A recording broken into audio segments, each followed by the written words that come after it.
Telangana rising సంబంధించి తెలంగాణ రాష్ట్రాన్ని అభివృద్ధి పదం వైపు నడపాలన్న ఆలోచనతోటి విద్య, క్రీడలు, విదేశీ పెట్టుబడులను ఆకర్షించడం ద్వారా తెలంగాణ రాష్ట్ర ఆర్థిక పురోభివృద్ధిని ముందుకు తీసుకెళ్లాలన్న లక్ష్యంతో తెలంగాణ రాష్ట్ర ప్రభుత్వం ఒక ప్రణాళికబద్ధంగా కార్యాచరణను తీసుకొని ముందుకు వెళ్తున్నది. ఈ కార్యాచరణలో భాగంగానే ఈరోజు విదేశీ పర్యటన నిర్ణయించుకొని విదేశాంగ మంత్రిత్వ శాఖను ముఖ్యమంత్రి కార్యాలయం సంప్రదించి తెలంగాణ రాష్ట్ర ప్రభుత్వం తరఫున విదేశీ పర్యటనను ఖరారు చేసుకోవడానికి గతంలో జరిగింది. ఇప్పుడు కూడా అదే ప్రయత్నం మేము చేయడం జరిగింది. దురదృష్టవశాత్తు కేంద్ర ప్రభుత్వము ఇంగ్లాండ్కు అనుమతి ఇచ్చి అమెరికా పర్యటనను తిరస్కరించింది. కేంద్ర ప్రభుత్వ వైఖరిని కాంగ్రెస్ పార్టీ అధ్యక్షుడు, జాతీయ అధ్యక్షుడు మల్లికార్జున్ ఖర్గే గారు, పార్టీ శ్రేణులు ఈ దేశంలో విద్యా విధానాన్ని, క్రీడల విధానాన్ని, పెట్టుబడుల విధానాన్ని ప్రోత్సహించడం ద్వారా యువతకు అత్యంత మేలు జరుగుతుందని భావించిన వాళ్ళు కోట్లాది మంది కేంద్ర ప్రభుత్వం యొక్క వైఖరిని తప్పుపట్టడం జరిగింది. ఈ సందర్భంగా మినిస్ట్రీ ఆఫ్ ఎక్స్టర్నల్ అఫైర్స్ నా పర్యటనను తిరస్కరించడమే కాకుండా కేంద్ర ప్రభుత్వంలో అధికారంలో ఉన్న రాజకీయ పార్టీకి సంబంధించిన నాయకులు కూడా నా పర్యటనకు సంబంధించిన వివరాలను తప్పుదోవ పట్టించే విధంగా, తెలంగాణ రాష్ట్ర ముఖ్యమంత్రిగా వ్యక్తిగతంగా ఆరోపణలు చేసే విధంగా ఈరోజు భారతీయ జనతా పార్టీ నాయకులు మాట్లాడడం జరిగింది. భారతీయ జనతా పార్టీ నాయకుల గురించి నేను మాట్లాడదలుచుకోలేదు. ఎందుకు అంటే వాళ్ళకి ఆ స్థాయి లేదు, విచక్షణ కోల్పోయి ప్రభుత్వం మీద, అధికారిక పర్యటన మీద అవాస్తవాలను చెప్పడమే కాకుండా ఆరోపణలు చేసి తప్పుదోవ పట్టించే ప్రయత్నం చేసింది. కాబట్టి ఈరోజు భారతీయ జనతా పార్టీ నాయకుల విషయంలో నేను స్పందించదలుచుకోలేదు. ఇది రెండు ప్రభుత్వాలు, ప్రజాప్రతినిధులు సంబంధించిన అంశం. రాజకీయ అంశాల జోలికి వెళ్లకుండా ప్రభుత్వాలు నిర్వహించవలసిన బాధ్యత గురించి ఈరోజు కేంద్ర ప్రభుత్వానికి నేను గుర్తు చేయదలుచుకున్నా. ఈరోజు నా పర్యటనలో భాగంగా మేము అప్లికేషన్ పెట్టినప్పుడు అప్లికేషన్లో స్పష్టంగా, ఎందుకంటే ఇది అఫీషియల్ కరెస్పాండెన్స్ కాబట్టి డిస్క్లోజ్ చేయొద్దు అనుకున్నా, కానీ ఈరోజు వివరాలు ఇవ్వలేదు. అందులో అసంపూర్ణమైన వివరాలు ఉన్నాయి. ముఖ్యమంత్రి గారి పర్యటన దాపరికం ఉంది అనే రకంగా ఈరోజు వాళ్ళు మాట్లాడడం జరిగింది. ఇది మినిస్ట్రీ ఆఫ్ ఎక్స్టర్నల్ అఫైర్స్కి సంబంధించిన మా అప్లికేషన్, సీఎంఓ కార్యాలయం పెట్టిన విజ్ఞప్తి. ఇందులో purpose of visit, one-on-one meetings with key stakeholders, prestigious world-class universities, leading sports institutions, investors, and potential strategic partners in USA.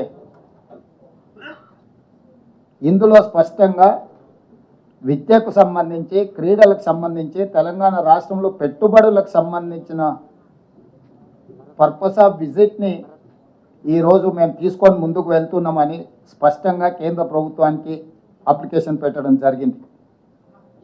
The objective is to promote Telangana as a premier educational and sports hub and facilities collaborations and investment that can bring world class universities education institutes in Telangana. స్పష్టంగా ఒక స్పష్టమైన లక్ష్యం పెట్టుకొని Telangana rising 2047 యొక్క ప్రణాళికను తీసుకొని ముందుకు వెళ్తున్నామని కేంద్ర ప్రభుత్వానికి గతంలో కూడా నేను విదేశీ పర్యటనలకు వెళ్ళినప్పుడు, అమెరికా కూడా పర్యటనలకు వెళ్ళినప్పుడు నేను కానీ, ఉప ముఖ్యమంత్రి గారు కానీ, ఇతర మంత్రులు విదేశాలకు వెళ్ళినప్పుడు పెట్టే ప్రొసీజర్ ఇది. క్రిస్టల్ క్లియర్గా వివరాలు అందించడం జరిగింది. వాళ్ళు ఏమన్నారు, ministry of external affairs has examined the proposal, clearance from political angle is decline. Last టైంలో సింపుల్గా రిప్లై చేశారు.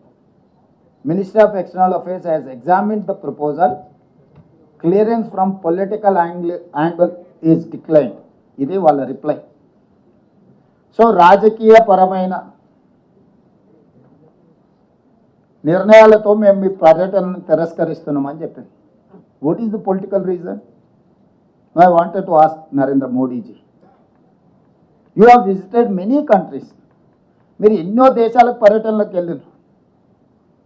మీరు కాదు, మీకు సంబంధించిన రాష్ట్రం నుంచి గుజరాత్ ముఖ్యమంత్రి భూపేంద్ర పటేల్ ఆగస్టు 17 నుంచి 24 వరకు ఈ నెలలోనే యుఎస్ కెనడాలో 8 రోజుల విదేశీ పర్యటనలకు వెళ్ళాడు. దేనికోసమో వైబ్రెంట్ గుజరాత్ 2047 అనే పాలసీ డాక్యుమెంట్ ప్రమోట్ చేయడానికి, రోడ్ షోలు చేయడానికి గుజరాత్ ముఖ్యమంత్రికి మీరు అనుమతి ఇచ్చారు. నరేంద్ర మోడీ గారి స్వరాష్ట్రమైన గుజరాత్ ముఖ్యమంత్రికి వైబ్రెంట్ గుజరాత్ 2047 పెట్టుబడులను ఆకర్షించడానికి మీరు అనుమతిస్తారు. అతను కెనడా, అమెరికా లాంటి దేశాలలో పర్యటిస్తాడు, పెట్టుబడులు పెట్టే వాళ్ళతో కలుస్తాడు, మాట్లాడతాడు, గుజరాత్లో పెట్టుబడులు పెట్టమని ఆహ్వానిస్తాడు. అదే తెలంగాణలో తెలంగాణ రైజింగ్ 2047 పాలసీలో భాగంగా ఎడ్యుకేషన్, స్పోర్ట్స్ అండ్ ఇన్వెస్ట్మెంట్స్ వీటి కోసం తెలంగాణ ముఖ్యమంత్రి పర్యటన చేస్తా అంటే అమెరికా పర్యటనను తిరస్కరిస్తారు. నేను ఒక ప్రశ్న సూటిగా కేంద్ర ప్రభుత్వాన్ని అడగదలుచుకున్నాను. నిజంగా నా విదేశీ పర్యటనలో విషయం లేదు, లేకపోతే విషయాలు మీకు అందించలేదంటే ఇంగ్లాండ్కి అనుమతి ఎందుకు ఇచ్చిండ్రు, అమెరికాకు అనుమతి ఎందుకు తిరస్కరించిండ్రు? ఇంగ్లాండ్, అమెరికాకు రెండింటికి ఒకే విధానాలతోని, ఒకే అంశాలను తీసుకొని నేను విదేశీ పర్యటన చేసిన. ఇంగ్లాండ్లో నేను ఆక్స్ఫర్డ్ యూనివర్సిటీ వెళ్ళడం జరిగింది. ఆక్స్ఫర్డ్ యూనివర్సిటీ హైదరాబాద్కు టీంను పంపించి ఇక్కడ ఆక్స్ఫర్డ్ యూనివర్సిటీ స్టార్ట్ చేయడానికి పరిస్థితులను పరిశీలిస్తామని మనకు అష్యూరెన్స్ ఇచ్చారు. కేంబ్రిడ్జ్ యూనివర్సిటీకి వెళ్ళిన ఎంసీహెచ్ఆర్డి క్యాంపస్లో షార్ట్ టర్మ్ కార్యక్రమాలను నిర్వహించే విషయాన్ని వాళ్ళు పరిశీలిస్తామని మనకు అష్యూర్ చేశారు.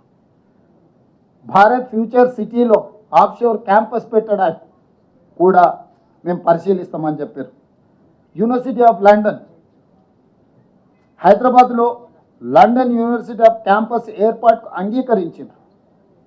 సంబంధిత అధికారులను కలిసిన, లండన్ స్కూల్ ఆఫ్ ఎకనామిక్స్ వాళ్ళతో మాట్లాడిన, వాళ్ళు హైదరాబాద్కి టీంలను పంపిస్తామన్నారు.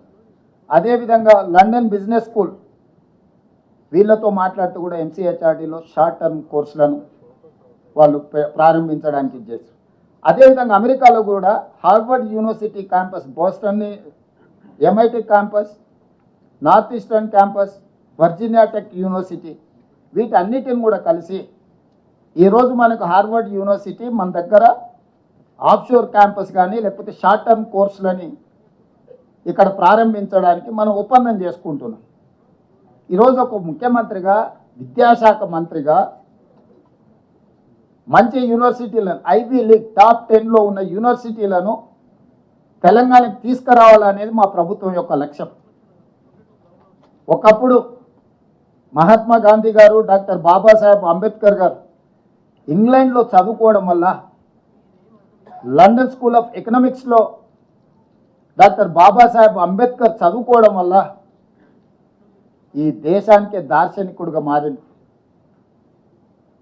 ఈ దేశం యొక్క దాస్య శృంఖలాల నుంచి విముక్తి మహాత్మా గాంధీ గారు కల్పించగలిగారు.